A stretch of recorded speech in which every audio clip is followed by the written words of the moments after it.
Lay down, Atticus. Atticus, lay down. Atticus.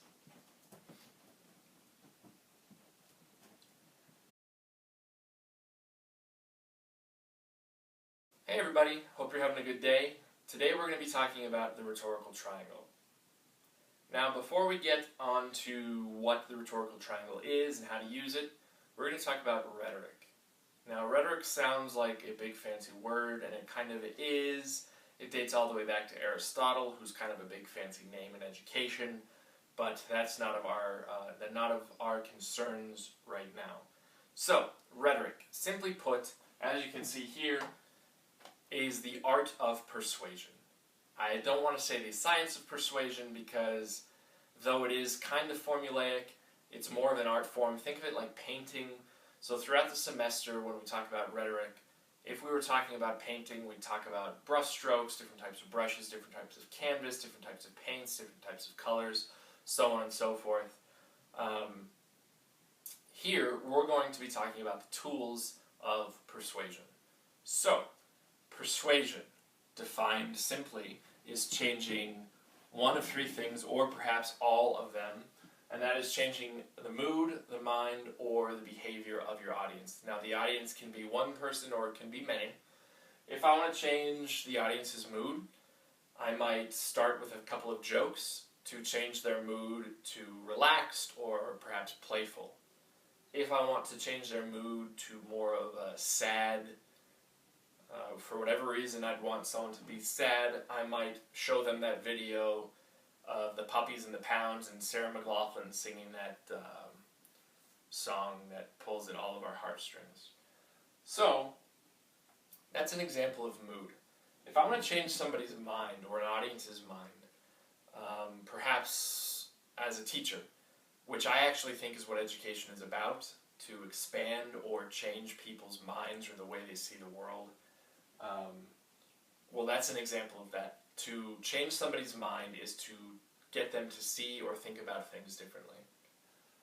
If I want to change somebody's behavior, the easy example would be to talk about a politician getting you or an audience to vote for me instead of somebody else. But let's say I'm a teacher and I want my students to act a certain way in class.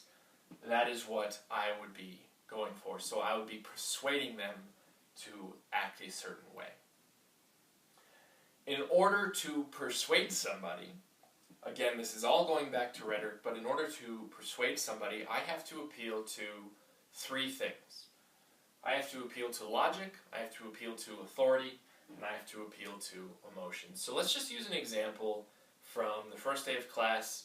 If you were there, this will make a little bit more sense, and if you weren't there, it's not the end of the world. It'll make sense anyway.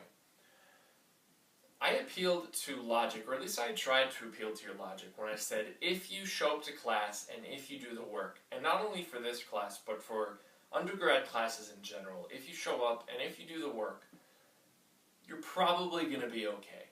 That is an example of logic. It's called a syllogism, but that's not important right now. To put it simply, logic is just making sense. If things make sense, somebody is probably appealing to your logic.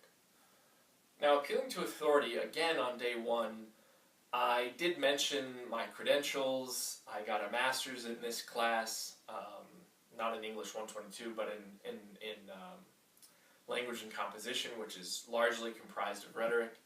I am a doctoral student, things like that. I was trying to appeal to my authority to give you guys an idea that I probably know what I'm talking about. That said, the university hired me, which you have put your trust in the university. Thus, you guys kind of have an inherent or an innate trust for professors. Not always, but again, we're trying to appeal to it, which doesn't always happen. Again, all these things we're going to talk about a lot, so don't worry if this doesn't make sense yet. And finally, an appeal to your emotion. We'll go through the emotions that work the best for persuasion. That said, I could have used, and maybe I did, I think I did, I used an example that if you don't show up, so going back to logic, this is kind of a mixture of all three. I said if you don't show up to class. You probably, or at least you have a 1 in 2 chance, a 50% chance that you will fail out of college. Assuming that you all want to graduate, I was using the fear to get you guys to hopefully show up to class and do the work. Fueling that with fear. Now, I've also said moods, now I'm talking about emotions. Those are different when we talk about rhetoric, but we'll get into that a little bit later. So again, to recap, rhetoric is the art of persuasion. Persuasion is the art of changing mood, mind, and behavior, and in order to do that, I must appeal to logic, authority, or emotion. Now, for those of you who've heard this before, you'll recognize this as logos, ethos, and pathos. Again, we'll get into that later. So, that's an introduction to rhetoric. Alright, so let's talk about the rhetorical triangle. Now that we've talked about rhetoric, you can kind of see that rhetoric is the root word of rhetorical. And so, the rhetorical triangle are the tools or the ingredients to creating a persuasive argument. So, I used a painting example. Let's use that metaphor for a second. Just like creating a painting, you have to take into consideration the brushes, the colors, the canvas, things like that. Similarly, if you want to create a persuasive argument, you have to take these 6 things into consideration. So let's start with the first one. So the first element of the rhetorical triangle is the speaker. Often one person, maybe many people, but let's assume it's one person. This can be anyone. Right now, the speaker is me, since I am producing this video. It is my message, it is my lesson, so I am the speaker. You will be the speaker when you write your essays, or when you try and convince your friends to go out to get pizza, or when you try and ask out that person that you kind of like. You will become the speaker. You're going to be the one who's trying to do the persuading. We are all speakers throughout the day. But right now, I am the speaker.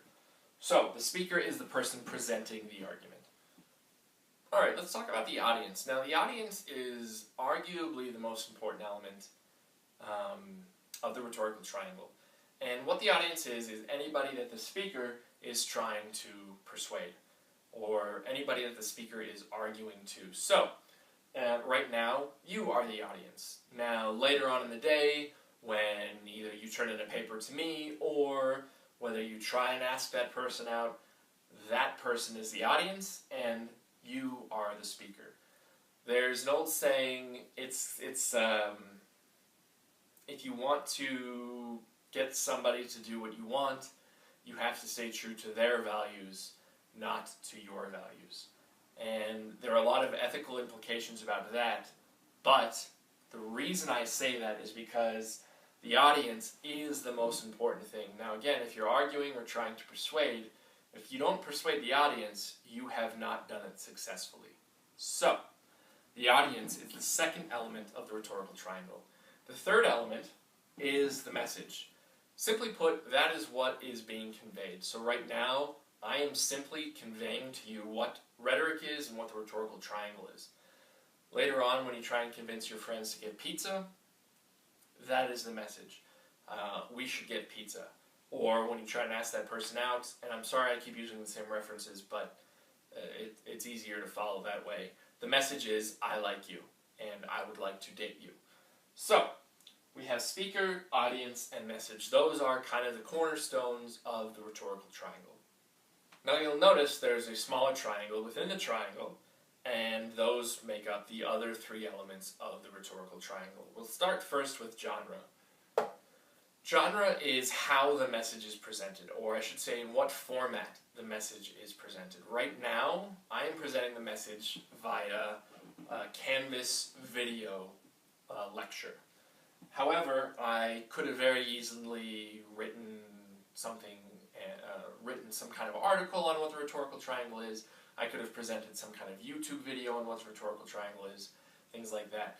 To go back to the dating metaphor, the genre might be that note, will you go out with me, yes or no? It might be giving somebody roses, it might be just walking up to them and saying it, it might be texting. Those are all examples of genre.